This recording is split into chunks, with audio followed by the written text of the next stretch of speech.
तो मोहिनी अवतार के उस स्वरूप के सौंदर्य पर 33 कोटि देवता न्योछावर हो गए।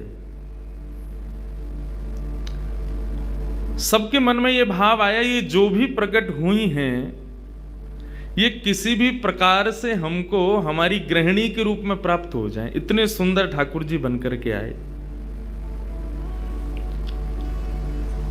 चंद्रमा भी पीछे पीछे चल रहे हैं, शंकर जी भी पीछे पीछे चल रहे हैं, ब्रह्मा जी भी पीछे पीछे दौड़ रहे हैं, वरुण आदि आदि जितने भी देव हैं सब मोहिनी पर ऐसे लट्टू हुए कि एक बार हमको देख भर ले, एक बार केवल हम पर दृष्टिपात कर दे, उसी मात्र से हमारा कल्याण हो जाना है। ऐसा ठाकुर जी का स्वरूप। परंतु उन 33 कोटि देवताओं में एक देव ऐसे हैं जिनका मोहिनी के प्रति ऐसा कोई दुर्भाव नहीं था, और वो देव थे सूर्य। सूर्य ने जब मोहिनी के सौंदर्य को देखा तो उनके मन में भाव आया, इतनी सुंदर, इतनी सुकुमारी, इतनी कोमल, इतनी मधुर। सबको तो लगे हमारी पत्नी बने, लेकिन सूर्य को लगे मेरी बेटी बन जाए, मुझे पुत्री रूप में प्राप्त हो जाए।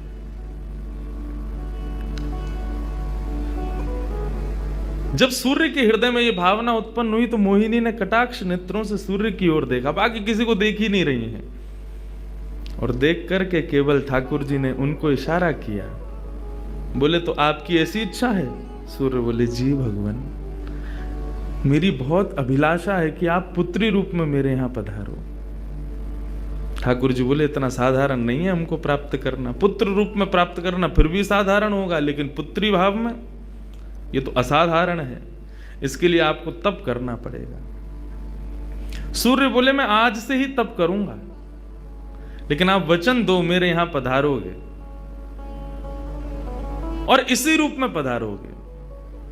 मोहिनी ने कहा, यदि मैं तुम्हारे भजन से प्रसन्न हुई, यदि तुम्हारी भक्ति में, तुम्हारे प्रेम में प्रबलता हुई, मोहिनी 33 कोटि देवताओं को मोहित करती है, लेकिन तुम्हारे भजन के प्रभाव से मैं जब तुम्हारे यहां अवतरित होंगी तो मोहिनी को भी मोहित करने वाला रूप धारण करके आऊंगी। मोहिनी जिसने तीनों लोकों को अपने रूप पर न्योछावर कर दिया, वो मोहिनी भी जिस रूप को देख करके मोहित हो जाए, वो रूप आएगा आपके यहां पर। वही सूर्य वृषभानु जी के रूप में प्रकट हुए हैं। और जब वृषभानु जी के रूप में प्रकट हुए, उससे पहले एक राजा के रूप में भी आए थे, तब भी इन्होंने तपस्या की थी, लेकिन ठाकुर जी नहीं पधारे। जब वृषभानु के रूप में प्रकट हुए तो इन्होंने ठाकुर जी का यजन करना बंद कर दिया, ब्रह्मा जी का यजन प्रारंभ किया। ब्रह्मा जी से प्रार्थना की। ब्रह्मा जी प्रकट हुए, बोले क्या वरदान चाहिए? बोले वरदान आपसे नहीं चाहिए, वरदान हमको किसी ने कहा था कि वे हमारे यहाँ पुत्री रूप धारण करके आएंगे, मुझे लग रहा है वो कहीं भूल नहीं गए हो, इसलिए ब्रह्मा जी आप बहुत करीब हो ठाकुर जी के, आप उनको जाकर के संकेत करो कि कोई आश में बैठा उनकी में। जब से मोहिनी स्वरूप देखा तब से हम पागल हुए फिर रहे हैं। 33 कोटि देवताओं के मन में यही आता है, कब प्रकट होंगी दोबारा? कृपा करो, आप प्रार्थना करो कि वो पधारें। ब्रह्मा जी बोले आपके भजन में इतनी सामर्थ्य है कि ठाकुर जी मना नहीं कर सकते। बोले तो फिर मुझे विश्वास के लिए कुछ तो कह करके जाओ। ब्रह्मा जी बोले मेरी जिम्मेवारी बन जाए, इसलिए चलो इस पर्वत के रूप में मैं विराज चाहता हूं। और बरसाना पर्वत के रूप में श्री ब्रह्मा जी विराज गए। ठाकुर जी आएंगे, मैं जिम्मेवारी लेता हूं, इसलिए मैं ही पर्वत बन के बैठा हूं। ब्रह्मा जी ने जाकर के प्रार्थना की। ठाकुर जी बोले मैं तो सच में ही भूल गया था कि मुझे जाना है। बोले भगवान वो बहुत प्रतीक्षा कर रहे हैं आपकी। वृषभानु जी का भजन कैसा बताया। वृषभानु जी की एक ही इच्छा है कि मेरे पास जो पुत्री रूप ठाकुर जी का आवे, ठाकुर जी मोहिनी बनकर के आए तो 33 कोटि देवताओं के हृदय में ठाकुर जी के प्रति वात्सल्य भाव प्रकट नहीं हुआ, प्रेम भाव प्रकट नहीं हुआ, कुछ और ही भाव था उन देवताओं का।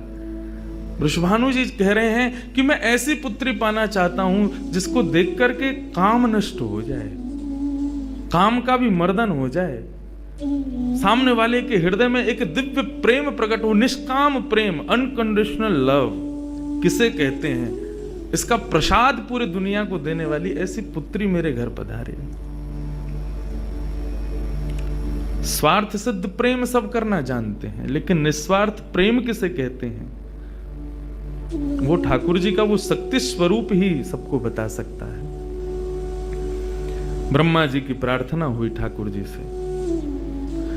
ठाकुर जी अपने वैकुंठ में विचरण कर रहे हैं, विचार कर रहे हैं कैसे करूं, नंद यशोदा के यहां भी जाना है, देवकी वसुदेव के यहां भी पुत्र बनना है, पहले से ही 4 मम्मी पापा हैं हमारे, अभी 2 मम्मी पापा और कैसे बनाऊं, 6 माता पिता। तब ठाकुर जी विचरण कर रहे थे, तभी एक खंभ में मणि, उस मणि में ठाकुर जी ने अपना प्रतिबिंब देखा। ठाकुर जी अपना प्रतिबिंब नहीं देखते, क्यों? बहुत कम देखते हैं। जब श्रृंगार आरती होती लाल जी की, तभी इनको प्रतिबिंब दिखाते हैं, और उस प्रतिबिंब में भी इतने इतराते हैं महाराज, उसमें भी स्वयं को देख करके खुश हो जाते हैं, वाह मैं कितना प्यारा लग रहा हूं। अपना प्रतिबिंब ठाकुर जी इसलिए नहीं देखते क्योंकि स्वयं ठाकुर जी मोहित हो जाते हैं खुद ही पर।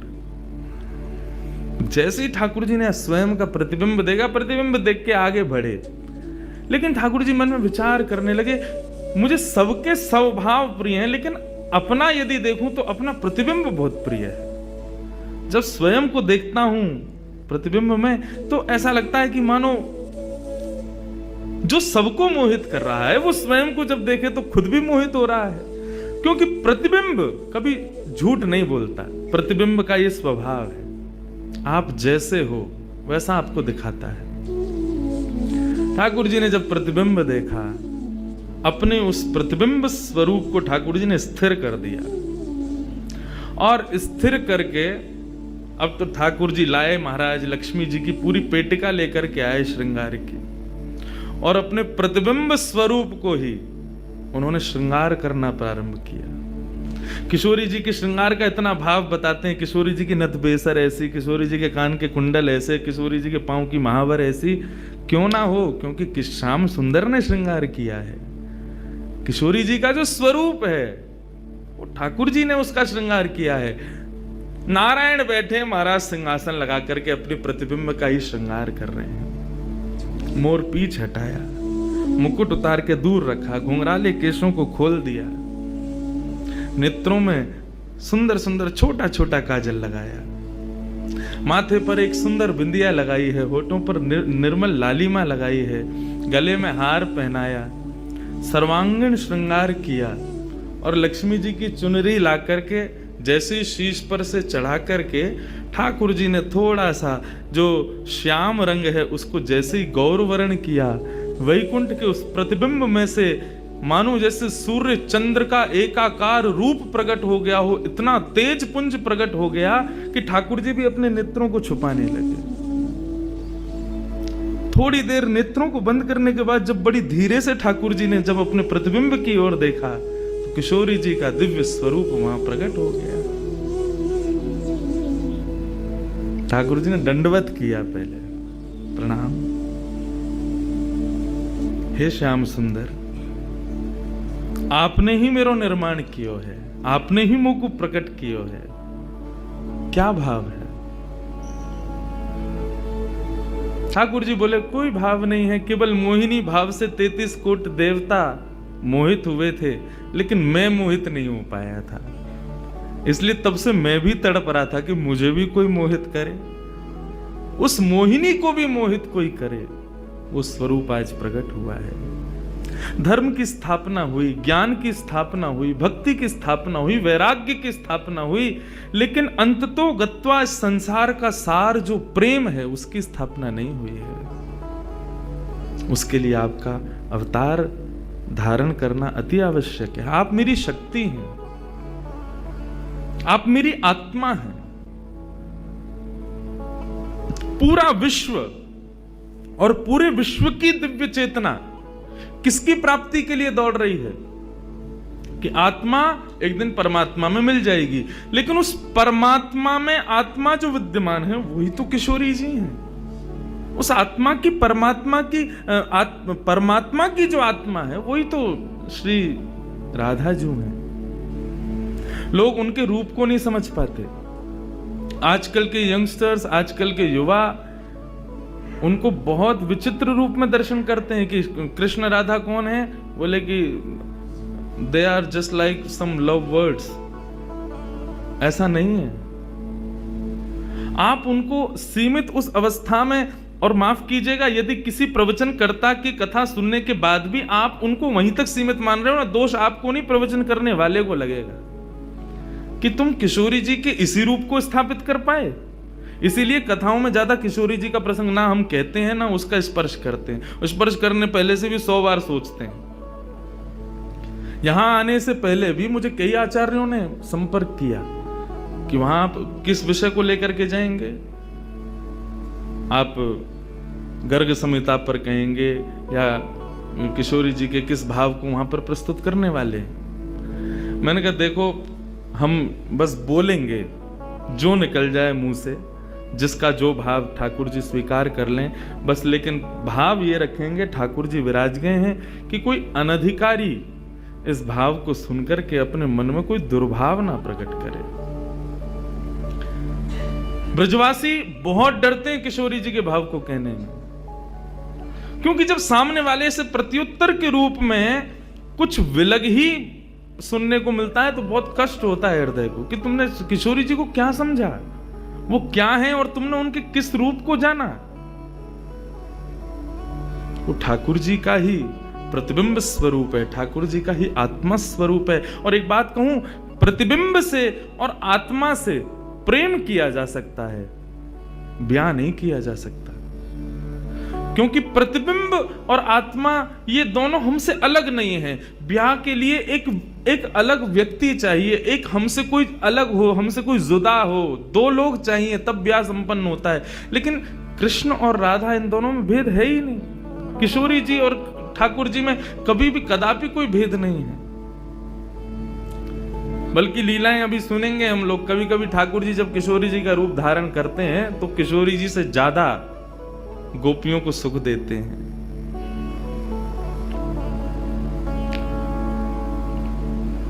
ऐसा भाव किशोरी जी से प्रार्थना की ठाकुर जी ने कि आप पधारो और प्रेम की स्थापना के लिए आप भूमंडल पर सूर्य के ही अवतार वृषभानु जी के यहां पर आप अवतरित हो।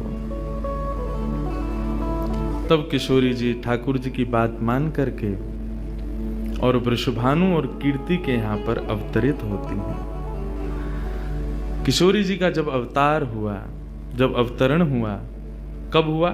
सुबह के 4:40 पर।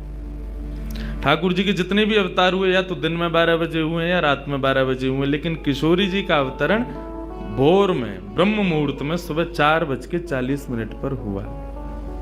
क्यों? बोले राम कृष्ण आदि जितने भी ठाकुर जी के अवतार हैं राक्षसों के वध के लिए आते हैं, तो या तो सूर्य की तेज ताप में उनका जन्म होता है, मानो वे प्रकाश स्वरूप हैं ऐसा भाव बताते हैं, या रात्रि में 12 बजे होते हैं, वो इसलिए होते हैं, वो मानो ऐसा भाव रखते हैं कि चंद्रमा अंधेरे को दूर करता है, वो ज्ञान का प्रकाश है, वो ज्ञान है, उससे अंधेरा दूर होता है। तो ठाकुर जी रात्रि प्रकट होकर के ऐसा भाव रखते हैं कि काले निशा, काला ज्ञान जितना भी है धरती पर, उसको दूर करने के लिए हम पधारे हैं। लेकिन किशोरी जी का जो अवतरण है वो 4:40 ब्रह्म मुहूर्त में होता है। उसका क्या भाव है? बोले 4:40 ब्रह्म मुहूर्त के बाद सूर्य प्रकट होना प्रारंभ होते हैं। मतलब सारे मंगल कार्य ब्रह्म मुहूर्त में होते हैं। चिड़ियाओं का चहकना, कई पुष्पों का प्रकट हो जाना, मानव के मस्तिष्क में आज मुझे क्या करना है, वो दिव्य चेतना का प्रादुर्भाव होना, ये सब कुछ सुबह ब्रह्म मुहूर्त से प्रारंभ होता है। और सबसे बड़ी बात, सूर्य प्रकट होते हैं, धीरे धीरे धीरे धीरे अंधेरे को दूर करते हैं और धीरे धीरे धीरे गतिमान होते हैं 12 बजे तक। तो किशोरी जी का प्रादुर्भाव ब्रह्म मुहूर्त में हुआ, इसका ऐसा भाव बताते हैं कि मानो वो प्रेम जिस प्रकार प्रादुर्भाव से लेकर के और आगे के गंतव्य तक नित्य प्रति बढ़ता रहे, उसका वर्धन हो, वर्धन करने के भाव से किशोरी जी ब्रह्म मुहूर्त में पधारी, क्योंकि वर्धन होना ही एक नवीन दिन का ब्रह्म मुहूर्त से प्रारंभ होता है। ऐसे ही प्रेम का वर्धन, भक्ति का वर्धन, भाव का वर्धन, उन सब का वर्धन करने का प्रतीक है किशोरी जी, इसलिए ब्रह्म मुहूर्त में जन्मी है। किशोरी जी का प्रादुर्भाव हुआ, पूरे बरसाना में आनंद उत्सव मनाया गया, सब नाच रहे हैं, गा रहे हैं, आनंद मना रहे हैं। नंद बाबा भी आए, यशोदा जी भी आई हैं, उन्होंने भी आकर के वृषभानु जी को बधाई दी है। सब कुछ हुआ, लेकिन किशोरी जी के प्रादुर्भाव में एक वैचित्र था। क्या? दिन बीत गए 8, लेकिन किशोरी जी ने अभी तक नेत्र नहीं खोले। अभी तक किशोरी जी केवल एक छोटी सी बालिका हैं, एक सुकुमारी हैं, परंतु अभी तक किसी को भी किशोरी जी के नेत्रों का दर्शन नहीं हुआ। अभी तक किशोरी जी के नेत्र नहीं खुले हैं। इस बात से कभी कभी चिंतित हो जाते हैं वृषभानु जी और कीर्ति कि हमारी लाली है तो गई है, लेकिन पता ना क्यों अपने नेत्रन को नहीं खोल रही है। कभी कोई संत आ जाए, कोई वैष्णव आ जाए, कोई ब्राह्मण आ जाए, तो उनसे निवेदन करते हैं कि हमारी लाली नेत्र नहीं खोल रही। तब देवताओं ने नारद जी को भेजा, आप जाओ और जाकर के वृषभानु जी के इस मन के भाव को पूर्ण करके आओ, किशोरी जी के सुंदर नेत्रों का दर्शन उनको कराओ। तब श्री नारद जी महाराज का आगमन हुआ। नारद जी जैसे ही आए तो वृषभानु जी ने नारद जी को देखते ही सबसे पहले अपने पुत्र को बिठा दिया। श्री दामा से मिलो, हमारा लाला है। नारद जी उससे मिले, उसका सब देखने लगे। नारद जी मन में विचार कर रहे हैं कि उनसे कब मिलवाएंगे, किशोरी जी का दर्शन कब होगा। 2-3 दिन तक नारद जी विचरण करते रहे बरसाने में। वृषभानु जी का मन तो होता है कि मैं इनसे कुछ कहूं, कुछ पूछूं, थोड़ा किशोरी जी के बारे में, अपनी लाली के बारे में न कछु जानूं, लेकिन अभी वो भाव प्रकट नहीं हो रहा है। तब एक दिन एक छोटी सी बरसाने की लाली को जब नारद जी महाराज खिला रहे थे और उससे प्रेम चर्चा कर रहे थे, ये दृश्य जब वृषभानु जी ने देखा, उन्होंने तुरंत नारद जी के चरण पकड़े और कहा, हे भगवान, हमारी एक लाली भई है, बहुत सुंदर है, सुकुमारी है, नन्ही सी है। अभी वाकु देख करके स्पर्श करवे में डर लगे कि कहीं हमारे स्पर्श से कोई कष्ट ना है जाए, या हमारे हम सबन को दर्शन भी ना करा में। लेकिन महात्मन आपसे पूछना चाह मैं, हमारी लाली नेत्र नहीं खोल रही है, कहाँ भाव है? नारद जी तो तुरंत बोले, अरे तो तुमने इतने दिन से क्यों नहीं बताया? वो तो पहले से ही बैठे थे तैयार कि ये जल्दी बोले तो मैं जाऊं, जाकर के दर्शन करूं। बोले संकोच है रहे हो? बोले संकोच मत करो, अभी लेके चलो। कहाँ है तुम्हारी लाली, मुंह को बताओ। नारद जी महाराज जा रहे हैं वृषभानु भवन में। एक बेड़ी पार की, दूसरी बेड़ी पार की, तीसरी बेड़ी पार की। जैसे ही भीतर पहुंचे हैं, सुंदर सुगंधी भीतर से प्रकट हो रही है। सामने स्वर्ण जटित एक पालना है, और जैसे उस पालने में जाकर के नारद जी ने दर्शन किया, कमल कली को वृषभानु की लली को रंग, कैसा रंग है? बोले जैसे कमल की कली हो मैं ना, ऐसी श्री वृषभानु नंदिनी है। नारद जी ने जैसे उनको दर्शन किए हुए आनंदित है गए, आनंदित है करके प्रणाम करने लगे। वृषभानु जी बोले, हमारी लाली नेत्र नाए खोल रही है, आप कृपा करो ना। नारद जी बोले, एक मंत्र पढ़ना पड़ेगा, कुछ करना पड़ेगा, तंत्र मंत्र करना पड़ेगा, तब आपकी लाली बोलेगी। वृषभानु जी बोले, देख लो, संभल के करियो, हमारी लाली बहुत कोमल है, वो ना स्पर्श नहीं करेंगे, दूर बैठ के करेंगे। वृषभानु जी बोले, तो करो। बोले, आपको पहले बाहर जानो पड़े, वो एकांत में करेंगे। कीर्ति वृषभानु जी को देखें, बोले, लाली को अकेला तो नहीं छोड़ेंगे? बोले, नहीं बाबा, विश्वास पात्र है, हम कर सके। वृषभानु जी और कीर्ति दोनों जैसे ही बाहर पधारे, नारद जी ने गेट बंद कियो, तुरंत चरणन में प्रणाम कियो और प्रणाम करके सीधे सन्मुख बैठे हैं। हे कृष्ण मनोहारिणी जय वृंदावन प्रिया,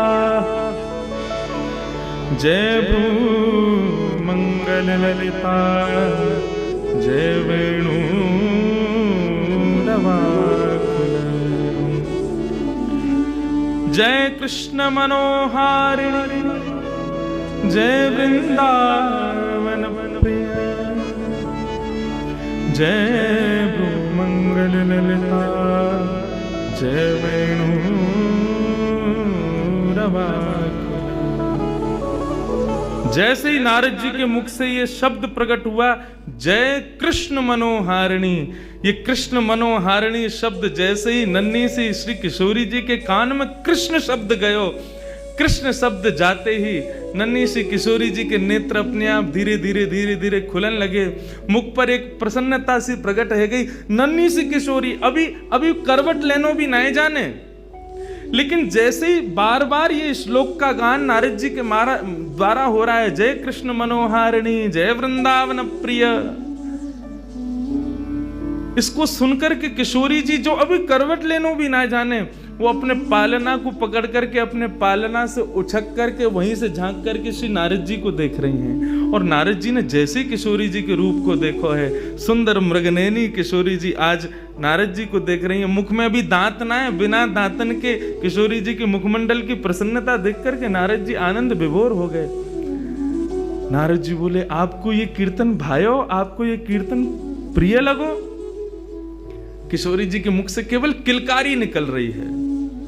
नारद जी ने उठाई अपनी वीणा करताल और जय कृष्ण मनोहारिणी जय वृंदावन प्रिय, और इसी का कीर्तन करते हुए वहां नाचने लगे, नृत्य करने लगे, चारों ओर घूम रहे हैं। बीच में पालने में श्री किशोरी जी बैठ करके और करताल बजा रही हैं और करताल बजा करके आनंदित हो रही हैं। वृषभानु जी बाहर खड़े, बोले कि भीतर तो कीर्तन चल रहा है, करताल की आवाज आ रही है, वीणा बज रही है। तभी उनने कान लगा करके सुनो तो नारद जी गा रहे, जय कृष्ण मनोहारिणी जय वृंदावन प्रिय, जय भ्रू मंगल ललिता, जय वेणु रवाकुल।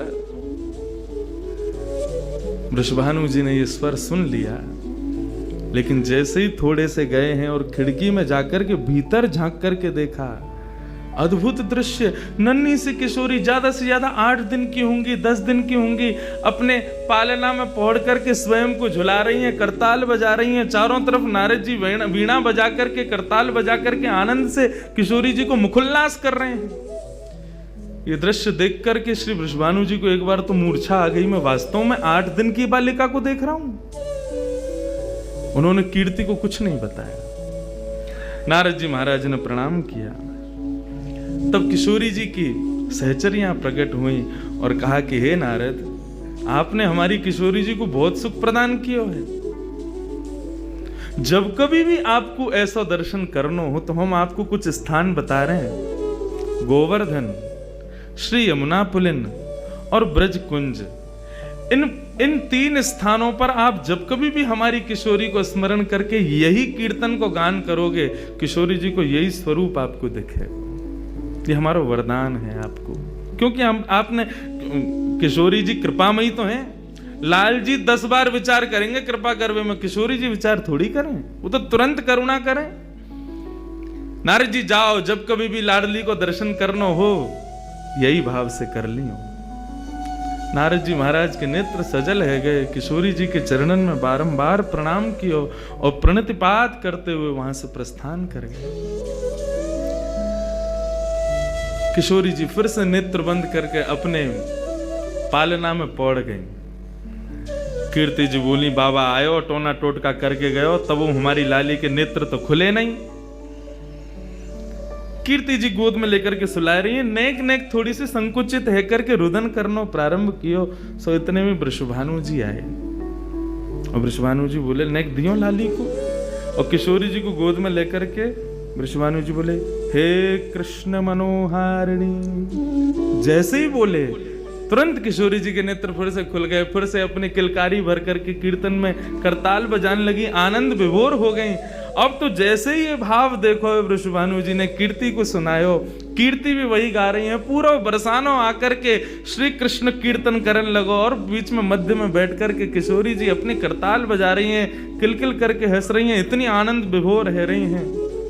तब सबन को ये भेद पतो चलो, कहा कि ये श्री कृष्ण की आत्मा है, ये उनसे विलग नहीं है, वे ही आपको सर्वस्व है।